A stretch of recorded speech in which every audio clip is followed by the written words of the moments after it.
Ruajtja e ekuilibrit mes pavarësisë dhe llogaridhënies së magjistratëve mbetet një ndër sfidat më të mëdha për sistemin e drejtësisë dhe për vetë funksionimin demokratik të shtetit. Kështu shpreh kryeinspektori i lartë i drejtësisë Artur Metani në konferencën rajonale me ekspertë dhe drejtues të institucioneve të drejtësisë nga vendet e rajonit. Ai theksoi se forcimi i pavarësisë dhe llogaridhënies është thelbësor për garantimin e të drejtave të qytetarëve dhe ndërtimin e një drejtësie që gëzon besimin e publikut. Forcimi i shtetit të së drejtës si gur themelin i shoqërisë demokratike, por edhe si dimension i rëndësishëm prezantues i secilit vend në kuadër procesit të integrimit të Bashkimit Evropian, janë prioriteti përbashkët i secilit prej nesh.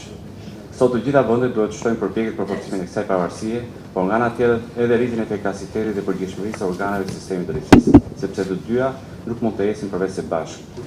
Sa më i përgjegjshëm një magjistrat, aq më i garantuar është qytetari për drejtat e veta. Sa më i pavarur magjistrati, aq më demokratikisht ecën shoqëria. Metani theksoi se reforma në drejtësi ka krijuar një arkitekturë të re institucionale ku ILD ka marrë një rol qendror në verifikimin e ankesave, hetimin e shkeljeve dhe fillimin e procedimeve disiplinore ndaj gjyqtarëve prokurorëve në bashkëpunim me KLG-n, KLP-n dhe prokurorin e përgjithshëm. Zbatimi i kësaj reforme nuk është i lehtë, por as i pamundur dhe rezultatet e saj janë një indikator i rëndësishëm për vendimin tonë në negociatat me Bashkimin Evropian. Në përfundim, kreu i ILD theksoi se rezultatet konkrete të reformës në drejtësi janë tregues i rëndësishëm për ecurinë e Shqipërisë në rrugën e integrimit në Bashkimin Evropian. Ndaj zbatimit të kësaj reforme mbetet prioritet kombëtar.